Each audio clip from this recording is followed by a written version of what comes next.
There is only one national flag in the world with a modern rifle on it. It belongs to Mozambique, adopted on the 1st of May, 1983. And inside the red triangle at its hoist, above a gold star, an AK-47 with a fixed bayonet lies crossed over a farmer's hoe in an open book. A country on the southeast coast of Africa, thousands of kilometers from Moscow, chose a Soviet infantry weapon to stand for its independence. The question is why a rifle ends up on a flag at all. By 1983, the answer was simple. The AK was no longer a Soviet rifle. It belonged to everyone. Every communist army from East Berlin to Pyongyang had built its own version, roughly 100 million in total, the most produced firearm in history. This is not the story of a gun. It is the story of what happens when a superpower decides a weapon should belong to no one, so that it can belong to everyone. And the man whose name rides on all 100 million of them earned nothing from a single one. His name was Mikhail Kalashnikov, born on the 10th of November 1919, in the village of Kurya in southern Siberia, one of the youngest children of a large peasant family. What most retellings leave out is where the story begins, because it begins with the Soviet state ruining his family. In 1930, during Stalin's forced collectivization, the government declared his father a kulak, one of the supposedly prosperous peasants blamed for the nation's hunger. The label was loose enough to catch nearly anyone who owned land. Their property was seized, and most of the family was deported farther north into Siberia. His father did not survive it long. Hold that in place, because it drives everything that follows. The boy the Soviet state exiled as an enemy would spend his life arming that same state. When he was drafted, Kalashnikov was trained on tanks and served as a tank commander with the rank of sergeant. Then came 1941. In the opening months of the German invasion, at the Battle of Bryansk, he was badly wounded and sent to recover in a military hospital. This is the scene every version of the story keeps, because this is where the rifle is born, not on a workbench, but in a hospital ward. Lying among wounded infantry, he listened to their complaints about their weapons, and he later remembered a soldier in a nearby bed asking why the Germans had automatic weapons and the Soviets did not. He decided to build the soldier an answer. He had almost no formal engineering training, only a mechanic's instinct for what breaks and why, and a specific problem to solve. In 1943, the Soviet Union had begun testing a new intermediate cartridge, the 7.62 by 39 mm, powerful enough for combat range but controllable on automatic fire. Whoever built the right weapon around it would define Soviet infantry for a generation. Kalashnikov entered the competitions that followed. In 1947, a colleague named Alexander Zaitsev persuaded him to tear an early design down and rebuild it for greater reliability. The rebuilt prototypes were demonstrated to officials in November of 1947, the year that would give the rifle its name. On the 10th of January 1948, the Trials Commission delivered its verdict. The Kalashnikov design was recommended for production. Its rivals had failed. The rifle was built at a plant deep in the Russian interior, in Izhevsk, and by 1949 it was accepted into service as the Automat Kalashnikova. And here is the moment the whole story could have broken a different way. In 1949, the AK was not yet inevitable. It was one Soviet rifle among several, adopted the same year as the simpler SKS carbine. Nothing about its acceptance guaranteed 100 million of them. What turned a good rifle into the most copied weapon on Earth was not a battle, and it was not a blueprint. It was a decision no one had made yet. By the time of Stalin's death in 1953, a single arms plant in the Urals was turning out the AK, and the leadership under Nikita Khrushchev set about changing that scale entirely. First, they changed the rifle itself. The original receiver, the steel body that holds the weapon together, was milled from a solid block of metal, strong but slow and costly to make. In 1959, the Soviets introduced a modernized version, the AKM, built around a receiver stamped and folded from sheet steel instead. It weighed roughly a kilogram less. It cost far less. It could be produced far faster, in far greater numbers, by factories with far less specialized tooling. That change did not come from nowhere. After the war, as part of German reparations, Soviet industry absorbed a number of captured German weapons engineers. Among them the designer of a famous German wartime assault rifle, and a pioneer of exactly the sheet metal stamping methods that made the AKM cheap.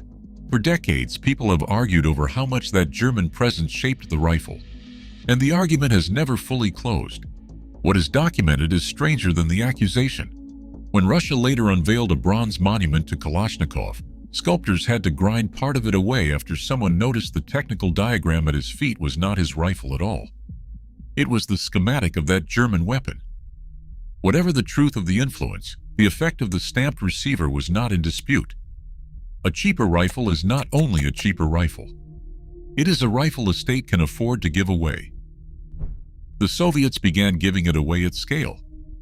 Through the 1950s, the AK became the standard weapon of the Warsaw Pact, binding the Soviet Union together with Poland, East Germany, Czechoslovakia, Hungary, Romania, Bulgaria, and Albania under one standard of ammunition and supply.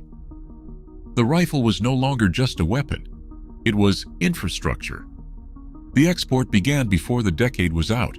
In 1958, the Kremlin shared AK technology with North Korea, and Soviet aid to Egypt went so far as to help tool a Kalashnikov plant on Egyptian soil.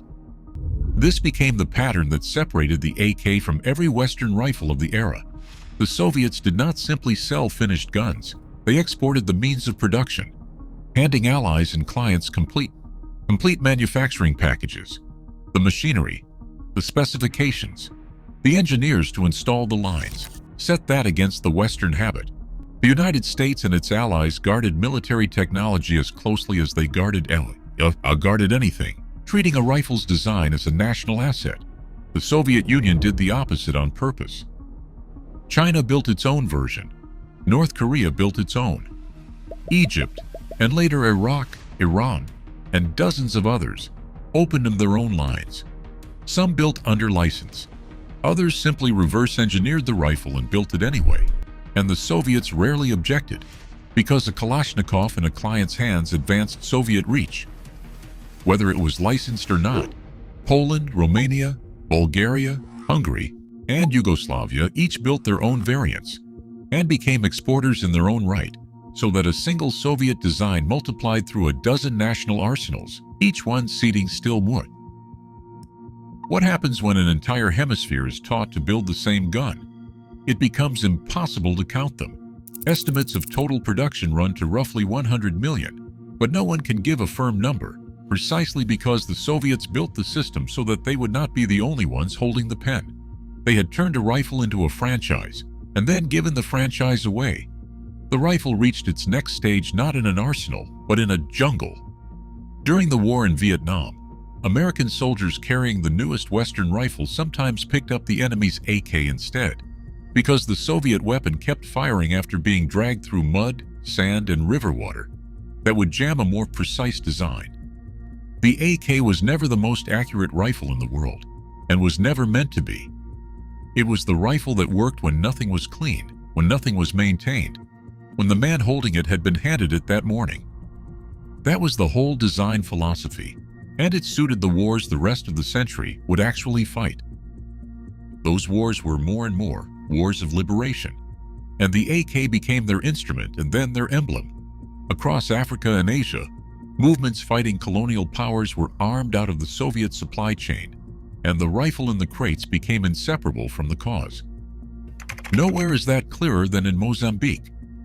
The Mozambique Liberation Front fought a long war against Portuguese colonial rule, and when Portugal's empire in Africa collapsed and Mozambique won independence in 1975, the new state did not treat the Kalashnikov as a foreign import. It treated it as a founder. Here the flag from the opening returns, and it carries more now than it did as a curiosity. When Mozambique designed its flag, it placed the AK-47 at the center, crossed with a hoe and set over an open book, beneath a star. The rifle stood for defense, for the willingness of a people to take up arms and hold their freedom. That a Soviet infantry weapon could carry that meaning, in a country the Soviets had never ruled, tells the whole story of how far the gun had traveled from Izhevsk. The design belonged to Russia. The symbol belonged to Mozambique. The gun had stopped being a tool. It had become a word.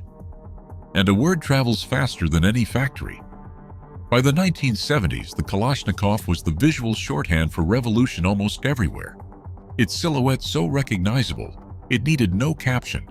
No weapons company had ever achieved anything like it. And the reason is simple. There was no company protecting the design, no owner controlling its image, no lawyer deciding who could show it.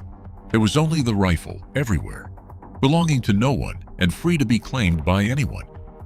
By the 1980s, the rifle had reached the point where its own logic turned back on its makers. In Afghanistan, Soviet troops poured across the border carrying AKs, and the fighters who resisted them carried AKs too, supplied through channels that often traced back to the same Eastern Bloc arsenals. Two enemies, one rifle. The weapon the Soviets had spread to project their power was now being used to bleed their army in the mountains, and it did not care which side was holding it. Then the system that built it came apart.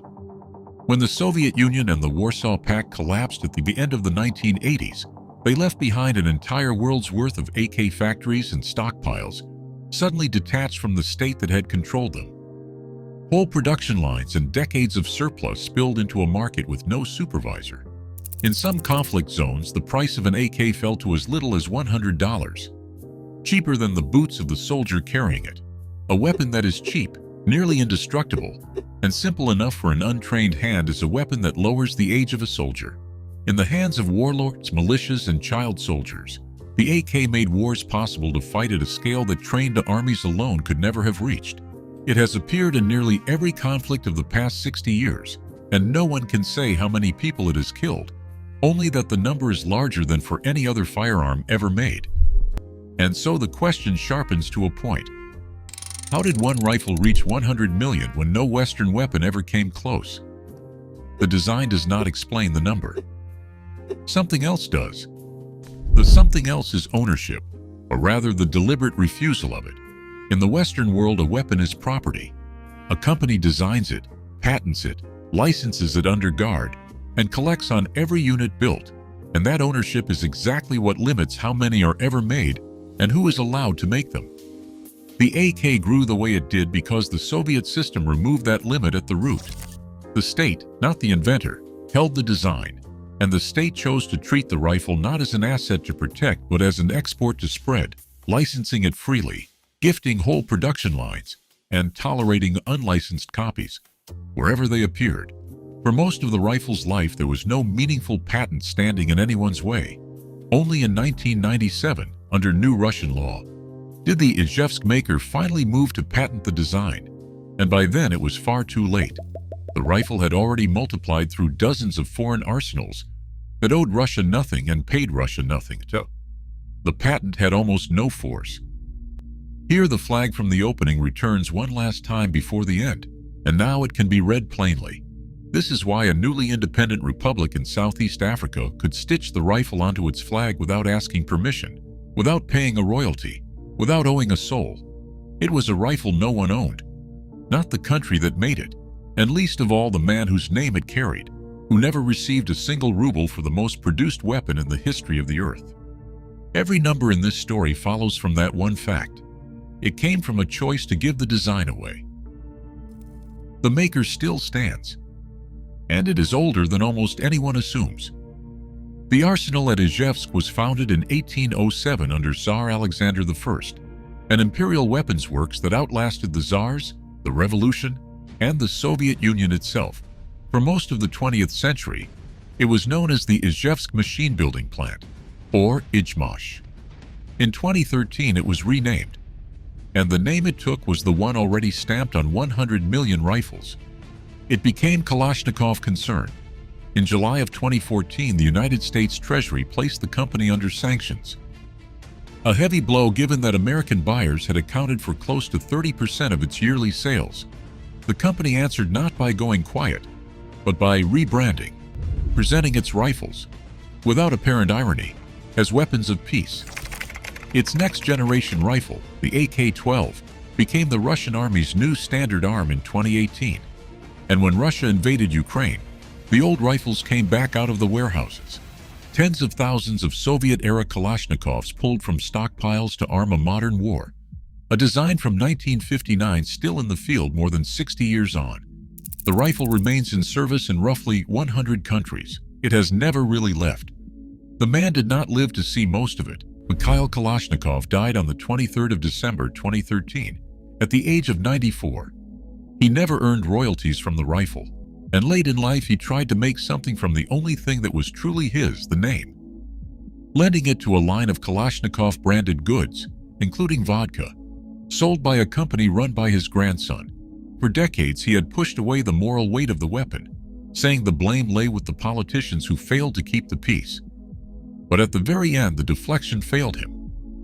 In a letter written in 2012 to the head of the Russian Orthodox Church, into which he had been baptized late in life, the old man asked whether he, a believer, was guilty of the deaths his rifle had caused, even the deaths of enemies. In the letter he wrote that his spiritual pain had become unbearable. He gave the world a rifle and kept nothing of it, not the money, not the control, not the power to call it back once it was loose. The only thing that was ever truly his was the name. And in the end, even the name belonged to the gun more than the gun ever belonged to him. Look at the flag one last time. A rifle drawn by the exiled son of deported peasants, a man who earned nothing from it and died unsure whether he was guilty for it, raised in gold above a nation as the sign of its freedom. The gun outgrew its maker and outlived him. If you made it this far, leave the word Mozambique in the comments so I know you stayed to the end. And if you have not already, please subscribe. See you in the next one.